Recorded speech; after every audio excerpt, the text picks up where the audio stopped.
કાનમ એક્સપ્રેસના વિશેષ કાર્યક્રમ મોખળા મનની વાતોમાં આજે આપણે શિક્ષણ જગતની વાત કરવા જઈ રહ્યા છીએ. તો શિક્ષણ જગતમાં વી નર્મદ દક્ષિણ ગુજરાત યુનિવર્સિટીના સેન્ટર ઓફ હિન્દુ સ્ટડીના બાલાજી રાજે જોડાયા છે. નમસ્કાર. જી નમસ્તે. આપના વિભાગમાં શું એજ્યુકેશન આપવામાં આવે છે? અમારે સેન્ટર ફોર હિન્દુ સ્ટડીઝ એવો જે વિભાગ યુનિવર્સિટી ખાતે લગભગ 2 વર્ષથી આપણે શરૂ કર્યો છે અને વિભાગની પાર્શ્વભૂમિ હું થોડી તમને જણાવવા માંગીશ કે રાષ્ટ્રીય શિક્ષણ નીતિ 2020માં જે ભારતીય જ્ઞાન પરંપરા, ભારતીય નોલેજ સિસ્ટમ્સ, આ જે મેઇન સ્ટ્રીમ એકેડેમિક્સમાં સરકારનો પ્રયત્ન થયો આવે તેના માટે આપણી યુનિવર્સિટીએ ખૂબ જ સત્વરે આ ઇનિશિયેટિવ લીધું અને આપણી યુનિવર્સિટીમાં આ ભારતીય જ્ઞાન પરંપરાના કેન્દ્રના રૂપે આ સેન્ટર ફોર હિન્દુ સ્ટડીઝની સ્થાપના થઈ છે. અને વધુમાં તમને જણાવતા મને આનંદ થાય છે કે સમગ્ર ભારતમાં આપણી યુનિવર્સિટીમાં સર્વપ્રથમ સેન્ટર ફોર હિન્દુ સ્ટડીઝ આ નામે સ્થપાયેલું આપણું આ સેન્ટર છે. આ સેન્ટર આપણે જેમ કીધું એમ ભારતમાં સૌપ્રથમ સ્થપાયું છે. તો અત્યારે આનો મુખ્ય કયા કયા કોર્સિસ ચાલે છે? અમારા ત્યાં સર્વપ્રથમ અમે શરૂ કર્યું માસ્ટર્સ ઇન હિન્દુ સ્ટડીઝ.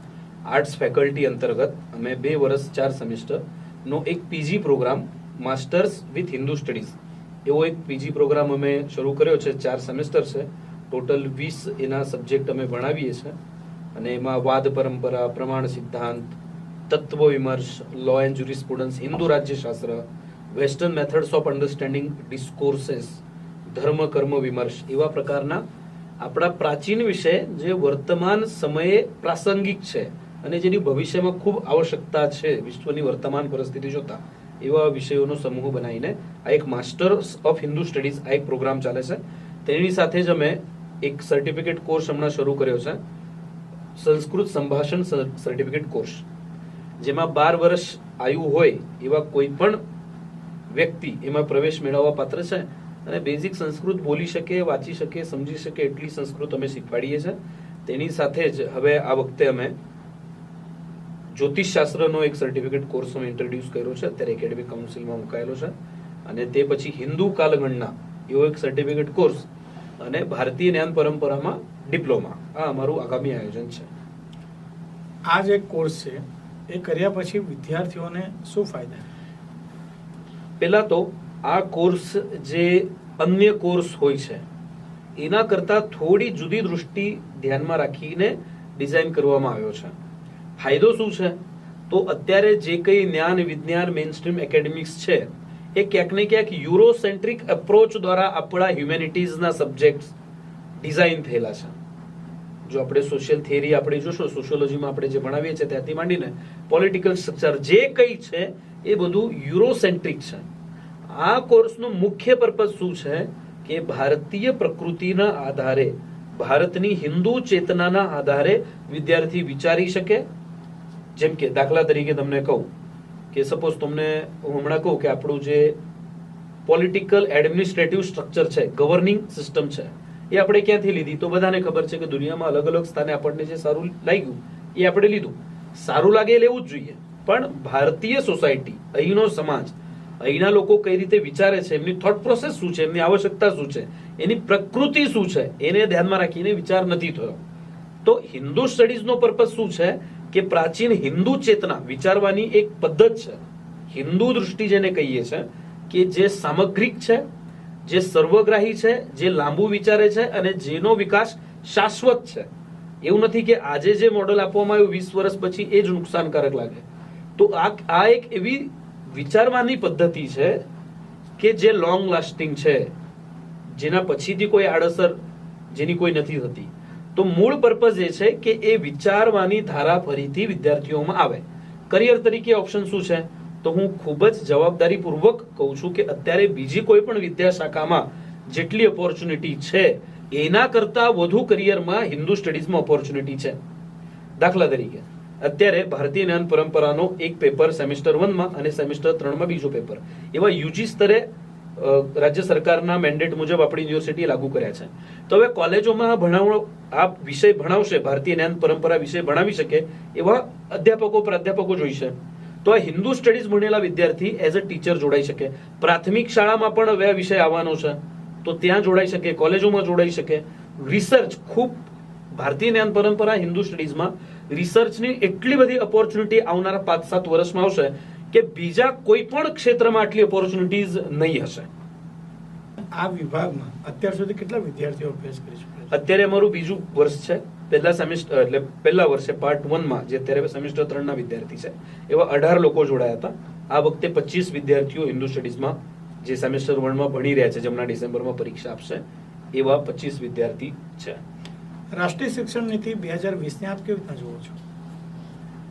એટલે પર્ટિક્યુલર હિન્દુ સ્ટડીઝના પરિપ્રેક્ષમાં જો હું વાત કરું, જે મારું અધ્યયન ક્ષેત્ર છે, તો મને એવું લાગે છે કે સ્વતંત્ર મળ્યા પછી જે મેકોલે દ્વારા રચિત જે શિક્ષા વ્યવસ્થા હતી, જરૂર હતી કે તેના પર પુનર્વિચાર થાય કે શું હવે આપણા સમાજ વિદ્યાર્થીઓ માટે ઉપયોગી છે. દુર્ભાગ્ય નથી થયું. રાષ્ટ્રીય શિક્ષણ નીતિએ આ પ્રયત્ન કર્યો છે કે ભારતની શિક્ષા ફરીથી ભારતીય બને. લોકો એવું કહે છે કે આ એનઈપી, ભારતીય જ્ઞાન પરંપરા, હિન્દુ સ્ટડીઝ, આ શિક્ષાનું ભગવાકરણ આ લોકો કરી રહ્યા છે. તો આ શિક્ષાનું ભગવાકરણ નથી. ભારતની શિક્ષા તો પહેલેથી જ ભગવા જ હતી. ગુરુકુલ પદ્ધતિ, એનું જ્ઞાન, વિજ્ઞાન, પરા અપરા વિદ્યા, વામપંથી ઇતિહાસકારકો, લેખકો, આ લોકોની ઇકોસિસ્ટમે આ શિક્ષાને દૂષિત કરીને, કલુષિત કરીને એને લાલ રંગમાં રંગવાનો પ્રયત્ન કર્યો હતો. એ દૂષણ હટાવવાનો એનઈપી નો પ્રયત્ન છે. આ વિભાગમાં એડમિશન લેવા માટે શું લાયકાત? અત્યારે જે માસ્ટર્સ ઓફ હિન્દુ સ્ટડીઝની હું તમને વાત કરું તો કોઈ પણ વ્યક્તિ કે જે સ્નાતક થયેલો હોય, એટલે જેનું ગ્રેજ્યુએશન પૂરું હોય, કોઈ પણ વિદ્યા શાખાનો, કોઈ પણ ફેકલ્ટીનો, કોઈ પણ પ્રોગ્રામ સાથે જેને ગ્રેજ્યુએશન કર્યું હોય, એ વ્યક્તિ આમાં એડમિશન મેળવવા પાત્ર છે. અને આમાં યુનિવર્સિટીના સત્તામંડળ, કુલપતિ એમને એક ખૂબ જ ધ્યાન રાખીને આનો સમય ઇવનિંગ રાખ્યો છે કે જેના થકી જે લોકો નોકરી કરે છે, કોઈ વ્યવસાય કરે છે, સવારથી સમય નહીં આપી શકે, એટલે અમારો સમય 6 થી રાત્રે 9:30 નો છે. એટલે વ્યવસાય, નોકરી પછી પણ લોકો આમાં જોડાવી શકે. અહીં આ વિભાગમાં કેટલા અધ્યાપકો કામ કરે છે? કુલ અત્યારે વિઝિટિંગ ફેકલ્ટીના સ્વરૂપમાં અત્યારે ચાલે છે અને કુલ 8 જેટલા અધ્યાપકો જે સંસ્કૃત સાથે પીએચડી થયેલા હોય, પારંપરિક ગુરુકુલ વ્યવસ્થામાંથી આવેલા હોય એવા વિઝિટિંગ, અને આપણી યુનિવર્સિટીના પણ બીજા વિભાગમાંથી પણ 2-3 વ્યક્તિ, એમ કરીને અમારે 8 લોકો અત્યારે અધ્યયનમાં કાર્યરત છે. યુનિવર્સિટીના 60 વર્ષ પૂરા થઈ રહ્યા છે, જ્યારે આપનો વિભાગ એને કેવી રીતના જોશે અને શું આયોજન આપનું?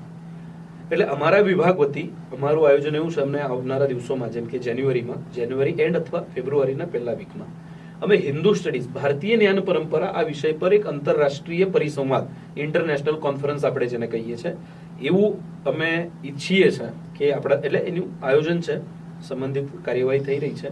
તો જાન્યુઆરી એન્ડ અથવા ફેબ્રુઆરીમાં 60 વર્ષ પૂર્ણ થાય છે, તે નિમિત્તે અમે આટલું એક સરસ આયોજન અમે કરવાનું વિચારી રહ્યા છે. અને અમારો એવો પ્રયત્ન છે કે જ્યારે યુનિવર્સિટીના 60 વર્ષ પૂર્ણ થાય છે અને સૌપ્રથમ જ્યારે ભારતમાં સેન્ટર બન્યું હોય, તો અમારી એવી મહત્વાકાંક્ષા છે, અમારી કાર્ય યોજના છે કે આવનારા 5-7 વર્ષમાં, 10 વર્ષમાં સંપૂર્ણ વિશ્વમાં હિન્દુ અધ્યયન, હિન્દુ સ્ટડીઝ, આ વિષય જ્યારે આવે તો દરેક વ્યક્તિના મગજમાં એક નામ આવવું જોઈએ કે તમારે આ ફિલ્ડમાં ઓથેન્ટિક તમારે રિસોર્સિસ જોઈએ છે, લોકો જોઈએ છે, પુસ્તકો જોઈતી હોય, તો તમે સુરતની દક્ષિણ ગુજરાત યુનિવર્સિટીની મુલાકાત લો.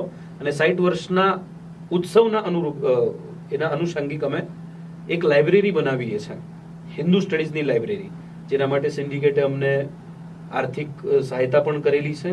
અને અમે ખૂબ વિશાળ લાઇબ્રેરી કે જેમાં અત્યાર સુધી હિન્દુ ડિસ્કોર્સમાં જે કંઈ લખાયું અને જે કંઈ હિન્દુ દૃષ્ટિથી મહત્વનું છે, એ તમામ પુસ્તકો એક જ કેમ્પસમાં, એક જ વાંચનાલયમાં ઉપલબ્ધ થાય. અમારો સેલિબ્રેટ કરવાનો 60મો જ્યારે યુનિવર્સિટીનો સ્થાપના દિવસ છે, એને અનુલક્ષીને અમે આ લાઇબ્રેરી બનાવવાના છે, જેનું નામ અમે, જે નાલંદા યુનિવર્સિટી હતી, નાલંદા યુનિવર્સિટીમાં જે 9 લાખ પુસ્તકોની 9 માળની લાઇબ્રેરી હતી, જેને ધર્મગુંજ કહેવાતું, અમે એ જ નામ સાથે આ ઉત્સવના ભાગરૂપે અમે આ લાઇબ્રેરી વિકસાવવાના છીએ. સેન્ટર ઓફ હિન્દુ સ્ટડીના કોર્ડિનેટર બાલાજી રાજે આપણને વિસ્તૃત માહિતી આપી, એ બદલ આભાર. ધન્યવાદ જપાલભાઈ.